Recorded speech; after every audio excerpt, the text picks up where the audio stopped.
So yes, I do think that the biggest risk here is that policy uncertainty, and that would apply to refineries and pricing as much as it is to exploration.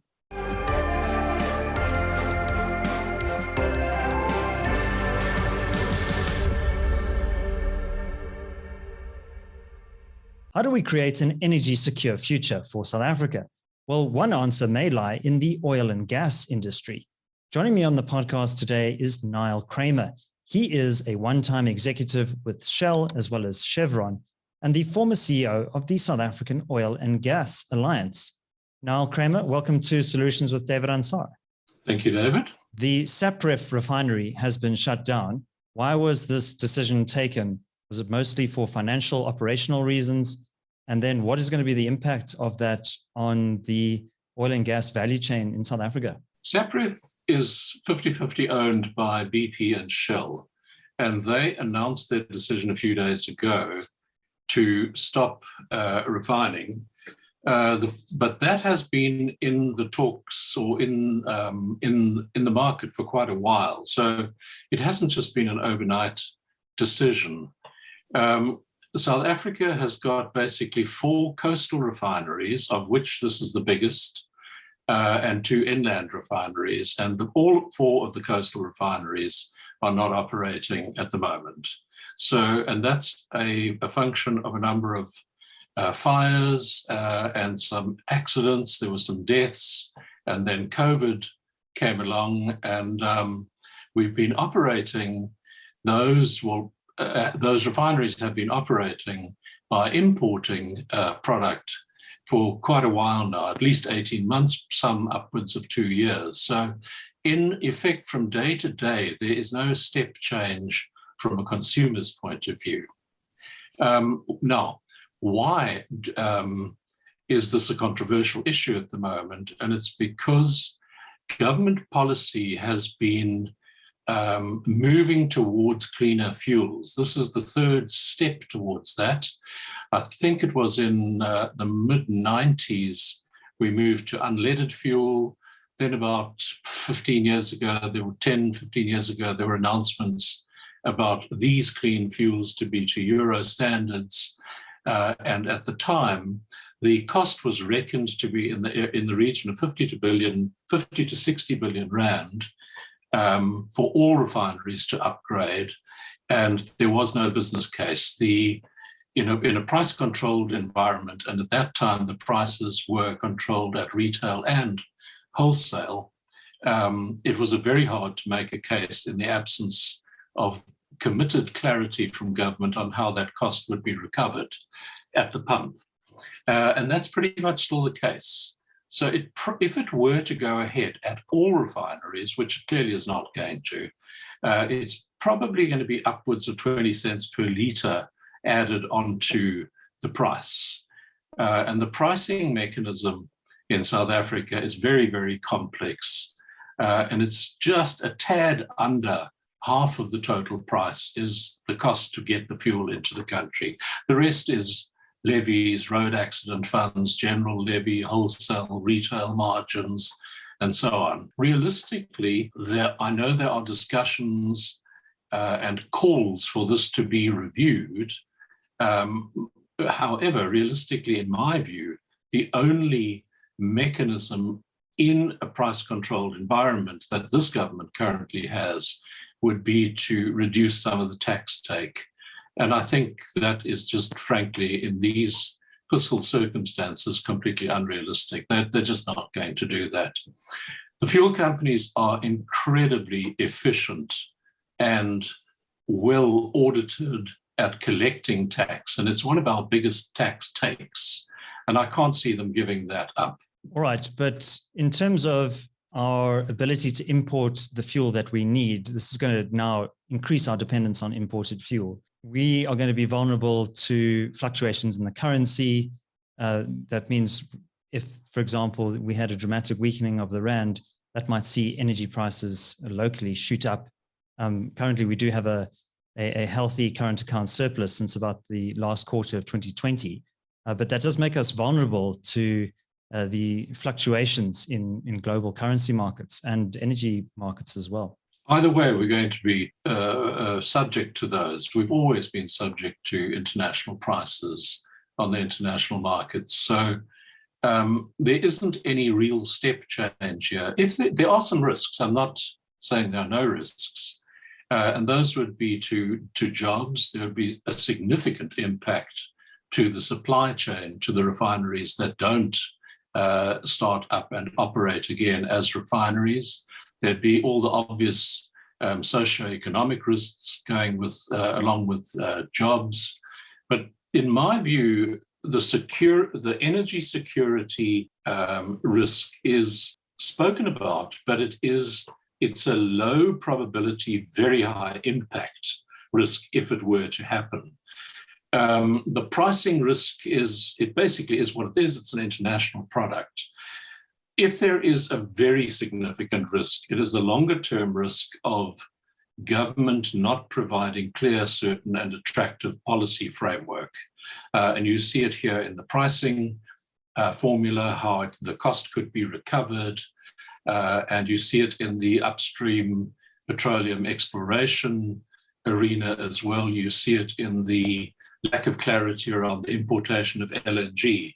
So if South Africa wants to, from a fuel perspective, have security of supply and control its own destiny, the best would clearly be to follow the route of importing LNG and bringing that into the country, and then refining that, that would happen in Mossel Bay, into petrol and diesel, and to put that into the energy system. Allied to that, in tandem or in parallel, we should be exploring significantly and drilling for our own oil and gas. So that, this government has had a lot of conversation around local content, and we tend to focus that on things like clothing and manufactured goods.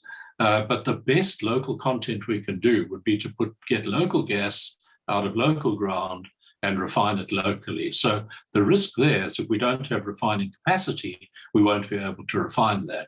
Yes, we could recover some of that on the international markets, but for total control in that sort of circle, we would need to keep some refining. Now, I did see that Astron, which is the ex-Chevron, the Cape Town refinery, have announced that they will in fact start their refinery up. How much that will contribute to clean fuels is another matter. They were required to spend some, I think it was 6.5 billion rand on locally as part of the deal when Glencore bought from Chevron. But there hasn't been, to my knowledge, any explicit statement that they will be refining to Euro 5 standards. The very important thing here is that Euro 5 standards are designed to drive fuel and air quality, so sulfur down and particulate matters down, so higher quality fuels. But while some might think that is for the environment, the reality is that it's the auto industry that is driving policy change here. For South African motorists buying high-end cars that will have their warranties intact, they need to have these fuels, and we don't have them. All right. So in terms of sourcing LNG locally, there is the Brulpadda discovery. There's also the prospecting that's happening off the coast of the Transkei. But there have been a number of regulatory obstacles, environmental activists trying to block these exploration activities. So do you think that our regulatory framework is inhibiting the ability for South Africa to tap into its own local natural resources? There are a couple of things there. No, I don't think it's the regulatory frame in terms of the regs. It's the lack of integrated clarity across the regulatory policy framework that is a big inhibitor. And there is the upstream exploration development bill, which has been churning around the legislators for a number of years now, and still it's been quite contentious. It was part of the mining bill. Now it's been separated, but it still hasn't been passed. and it's still under discussion. So investors of the kind of scale that we're talking about here, which this potentially is as big as mining was for South Africa. And the kind of inflow of other people's money is massive. So unless we make that framework attractive, fiscally attractive, and remove bureaucratic obstacles and so on, these people have options elsewhere in the world. Now, to come back to your question around Brulpadda and Transkei. Transkei they were doing some seismic research, which is basically like X-raying the earth under the sea. And they used sound to do that, and it became fairly controversial. But it's been done all around the South African coast. Brulpadda, and there's one other discovery there off Mossel Bay that is confirmed, and that could be very, very significant for South Africa if it gets to production. And for that to happen, we would need more regulatory clarity. The other big discovery that's happened recently is off Namibia, but it's in a basin which straddles the boundary into South Africa. And the implications for that are obvious, that why would you go through all the hassle? The seismic has already been done in that area in South Africa. Why would you go through the hassles of putting in exploration wells when you could go next door to Namibia to a more pragmatic environment and get on with it if you are an international player? Very big, significant step for NAMCOR and the players up there now that they have found this find. And oil and gas doesn't stop at political boundaries. There's oil and gas in Angola, now Namibia, up the other coast, some very big finds, and really economy-changing ones. Yes, they bring their socio-political heartburn in Mozambique, but South Africa has not been fully explored. So there's no question we're going to need oil and gas into the future as part of the energy transition, but we must not cast this as a binary discussion between renewables or oil and gas. It's got to be and we need a realistic transition to get to the renewables, and it's especially true for the future of gas. In my personal view, the future of oil here is gas, and that would be gas into the electricity supply, and that would start replacing coal. But it would also be to switch on stations like Ankelich when the sun is not shining, the wind's not blowing. You can easily switch on gas at a moment's notice and put more power into the grid. So on longer term, there's no question, as in the IRP, which, yes, of course, it needs updating and it needs more regular updating. Our future is renewables. There's no question about that, but you need a plan for intermittency, and gas and batteries are the way to do that. To do that, we need gas. That means where are we going to get the gas? And the sensible route would be first to import LNG, and then secondly, to explore for our own. And that might be the next strategic opportunity for refineries that don't want to or don't see the case to invest for clean fuels. The option would be to become storage distribution terminals, bring it in from the sea, and then send it out by rail, by road, by pipe to service stations. The other would be that they have good real estate and tankage near the ports, and those would be ideal storage facilities. Yes, they need some significant engineering adaptation, but those could become gas, storage facilities and sent on from there. So the future for refining to Euro quality fuels, in my view, doesn't really make a great deal of sense, especially as the world is moving to cleaner fuels and alternative fuels. So for everyone to shift across immediately would not, I just can't see the cost recovery. They talk about 10 to 15 years to recover that cost, but many things change in 10 to 15 years. But the most important thing right now is for policymakers to provide one integrated policy framework. South Africa's last energy white paper was produced in 1998. Since that, we have had many other elements that have been produced. Most recently has been GUMP, the Gas Master Plan, and the Gas Act. But it's hard to see that any of these are integrated into one explicitly shared national energy vision. So to me, I think that's the biggest opportunity. And the biggest risk is that if we don't do that, investors, international investors of scale, the kind we would want, which would be the Exxons and the BPs and the Equinors and Chevrons and so on. Those are the A-list players. They know what they're doing. They've done this kind of work in very tricky geological situations and have done it successfully. And they're the people that have the ability to do this safely and responsibly. If we chase them away, then we get the B-list players. And that, frankly, is a pretty unattractive option, especially, as you can see, where those connections would go in South Africa. I'd like to explore the policy and political dimensions of this as well. We've had guests on the show talking about some of the capacity and administrative problems at the Department of Mineral Resources and Energy. And, it seems that they can barely get their head out of a paper bag in that department at the moment. That's Gwede Mantashe's ministry.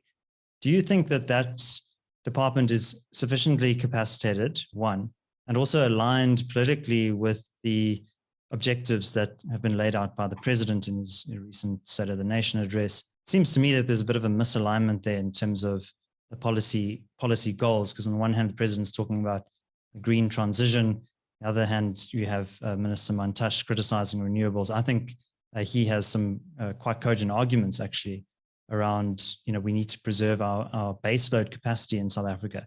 What is your view around the kind of policy debate that's happening at the moment? I think you've answered your own question, is that there, to me, I agree, there does seem to be a disjuncture there between energy and what the president is trying to achieve. And that would be, again, one of the biggest risks, is that this becomes a political policy playground or battleground, which it clearly is at the moment.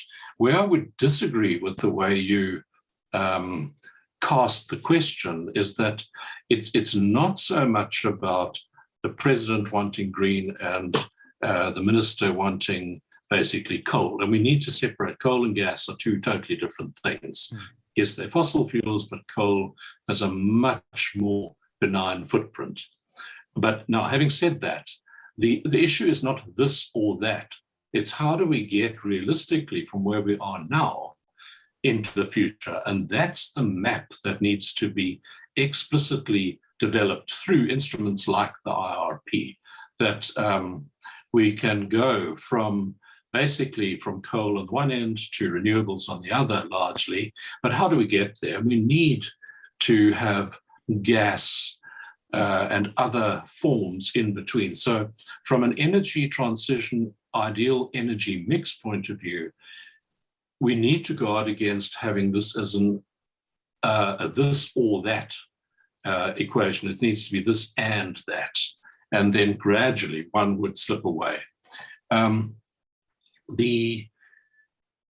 not insensitive to the politics of coal and the unions and the jobs and so on, but that's why we need a clear, explicit policy frame in which the transition from coal, including the jobs, into renewables, which will be significant and will bring significant investors. But having brought them, you need to treat them well and not put them through bureaucratic hurdles and change the playing field once they've committed large investments. And here, from an oil and gas point of view, especially a gas point of view, we need that upstream development bill passed in a form that is attractive and easy for the players to navigate. So yes, I do think that the biggest risk here is that policy uncertainty, and that would apply to refineries and pricing as much as it is to exploration. Yeah, we often hear this refrain from business in particular to say that we need policy certainty. But I think certainty is one consideration, but also attractiveness is another, as you pointed out earlier. You could have bad policies that are very certain and predictable. But at least if you have that, you have bad policy that's certain, you make your decision. Well, I'm going to Guyana to drill there. But what you really don't want, the worst option, is just total uncertainty, where one department's saying this, another department's saying that. But absolutely, the more attractive it is, the better. You've got to make it easy for investors. What is your view on the global energy situation at the moment? Are energy prices playing a role in pushing up inflation in many parts of the world, the developed world in particular? What do you think is happening there with oil prices? Yeah, I definitely think that's the case. It's certainly the case here. Uncertainty always pushes up prices. So, for example, the Ukraine situation at the moment is unhelpful, but doubly compounded by Russia's imploding economy and the need for them to sell their gas to the West, and then, ironically, using it as a lever and choking it off. The US, largely through the fracking revolution, has become energy independent and now has a lot of fields. The price today is over $90. So it's well north of where it was in the original heyday, and the prices collapsed. Those costs have all been sunk, and they're able to produce out of those wells safely and responsibly. And that's important. This cliche that it's just an environmental mess is just complete nonsense. Of course, there are some errors, there are some mistakes, things do go wrong, but the regulatory framework in South Africa is totally, totally different to what it is in the US. If you have an inkling you've got some gas under your ground in the backyard of your home in Los Angeles, you drill. You own what is directly beneath your property. Here, that's not the case. The state owns it all. You own the gravel. So we have very good environmental legislation, but it's like traffic. Legislations, the rules are nothing if they're not enforced. And it's an important point for the A-list players that if they come, they will want regulators that are properly capacitated, that know what they're doing, because it protects them as much as it protects the earth and the population. Just in terms of actual fuel pricing at the pump, you mentioned that we have government fixed pricing in South Africa. Is that system still fit for purpose? Would it not be better to have a more flexible arrangement where prices could rise and fall, and there's more competition between the various petrol station companies? What are the upsides and downsides of that? Personally, I'm pretty agnostic about that. I think it's not a bad system. It's served us well. We will inevitably pay international prices, whether we do that on a change with the slate every month or every week or every year. What I would not like to see us getting into is a subsidized situation where you have, like in Indonesia or in Nigeria, and you suddenly need to start recovering this, or there's some political change, and that causes social instability. So regular changes are not a bad thing. In terms of the Sapref refinery, where we started here, and to get to pricing at the pump, if one player were to become totally dominant in a market and the market was deregulated, of course you would have a problem. And if the state, through its company, PetroSA, if they become a large and dominant player, I would say that that's equally a risk.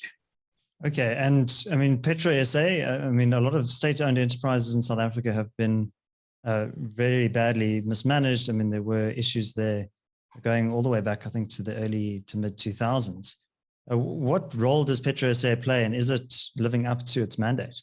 It's not doing anything right now. It ran out of gas, so it's not refining, but it's not a refinery of national significance because its scale is so small. It's only 45,000 barrels a day, so it's boutique refining, but it does refine gas, and it is close to the Total finds. So that could be significant. It could be expanded, and you've got to work through a series of what ifs. So, all right, so the government is behind that.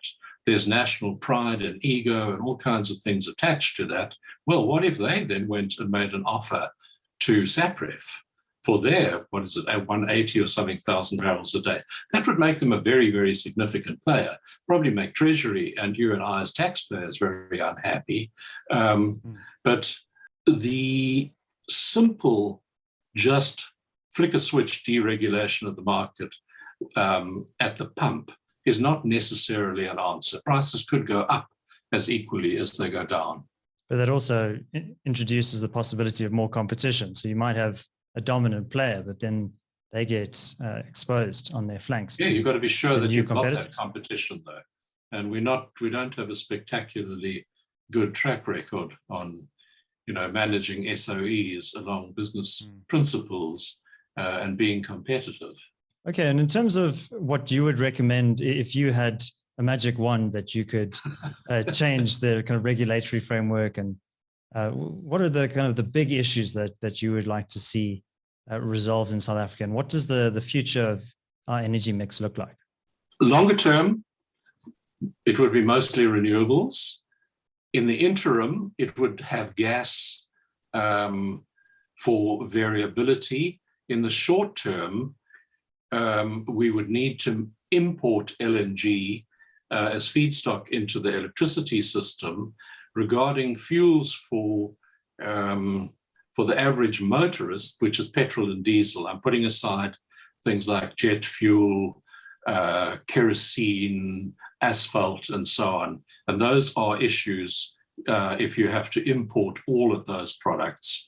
But I would see that in the short term, the ideal for me would be that one refinery or maybe two do produce high-end fuels, but the price mechanism needs to be clarified. So if you are buying your new Range Rover or whatever it is, your Hummer, and you want high-end fuels to keep your warranties intact, I would see that you have to pay for that recovery. So the calculation that if all refineries were to upgrade at 20 cents extra per litre over 10, 15 years, that would go up significantly to a couple of rand. But for people in that category during the transition, I would see that that's probably a good way to go. There are a lot of cars out there and drivers like me who would be perfectly happy with the old grubby stuff. And that, now there is a big risk there, is that South Africa, and it's only a risk if it isn't monitored properly, is that we become the dumping ground for low quality diesel. These are easy specs to monitor though, and they'd have to be monitored. So we'd have a kind of dual strategy, a number of different kinds of fuels. I'd like to just push back for a moment there, Niall, on the just transition, the energy transition. I mean, if I look at a jurisdiction like Germany, I mean, they've aggressively pushed for renewables. They've decommissioned a lot of their nuclear power plants. The cost of energy has gone up dramatically there. It's inconsistencies in terms of supply. And now there's this geopolitical consideration with Russia threatening to turn off the taps. I think it's something like 16% of Europe's natural gas comes from Russia. So, David, you're pushing against an open door there. It's absolutely. And that's why we need to have a clear, integrated, long-term policy framework like another energy white paper, but it needs to be updated as we go. Germany didn't anticipate this.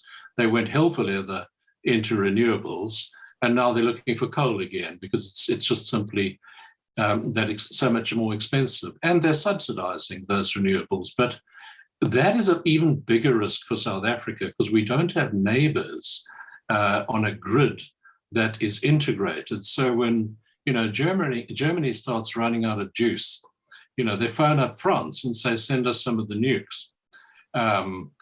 And the systems are integrated like that. We don't have that. We do have an integrated system, but it's not one where we are going to be able to rely on Botswana or Zimbabwe or someone to give us significant energy. Yes, we get a little bit from Cabora Bassa, Mozambique, but it's not a totally integrated, large-scale system. So what we really would need there is an integrated system that's a smart system. So, on computers, you could read what the supply and the demand is at various times of the day in various locations, and then have a multiplicity of supply options. It might be wind here, solar here, gas there, coal there. And as these demands go up, it could be fed in by being read on an integrated computer model. That would be my dream. But we're a long way off from that. No question that renewables, from a cost point of view, are coming down to something like 63 cents a unit, and will probably go even lower. It's a no-brainer that is the way we have to go. The question is more about how do we get there? This is not the first energy transition in the history of humanity. We've gone from horse droppings and wood and coal and diesel and, through a whole host of these through the ages. And the one lesson that's come out is that as you get a new fuel coming in, for example, the shift from coal to diesel, it doesn't necessarily displace coal.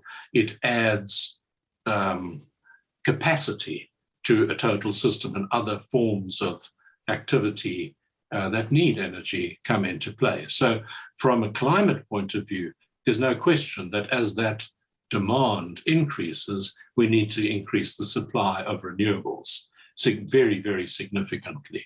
It is correct that Africa and South Africa is very different in terms of its emissions. They're much lower than the US or Europe. South Africa does have very high emissions through Eskom. However, we do have a development issue, and it's all well and good. The best example we could follow would be Norway, which had a very good policy framework right from the beginning, developed a highly competitive, skills-based economy through using their oil and gas. And yes, they've got a lot of hydro and so on now, and are gradually moving away from that, but we're not there yet. And I frankly find it hard to see that the whole world needs to follow one approach at the same time. Yeah, I had a conversation with Bronwyn Williams on the show recently. She was saying, one of the ironies of this aggressive push for green technology is that Africa is experiencing potentially the worst side effects of climate change, but then also is going to have to bear the highest costs in terms of slowing down its development trajectory. So, I think if Germany wants to go ahead and impose all sorts of costly changes on their market, well, maybe they can afford to do that. They've got more rope. But a country like South Africa or other sub-Saharan African countries can ill afford to see the cost of energy going up. And energy is really the foundation for economic development. And energy poverty is the negative lever that nobody wants. Niall Kramer, I wanted to thank you very much for coming on the podcast.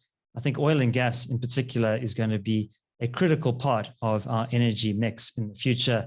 And I certainly hope that South Africa can leverage its considerable natural resources and use that as a foundation for economic growth in the future. My pleasure. Thank you, David. All the best. If you enjoyed this conversation and you're watching on YouTube, please do give this video a like and subscribe to the channel. Also, let me know your thoughts in the comments section below. What role should oil and gas play in our future energy mix in South Africa? Also, if you're listening on your preferred podcast platform, please do leave a 5-star review. That really helps the show to grow.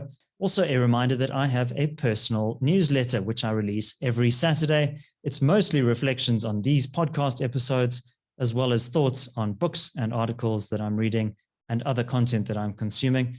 I'd be grateful if you could click on the link in the description below to subscribe to that newsletter. My name is David Ansara. This is the Solutions Podcast.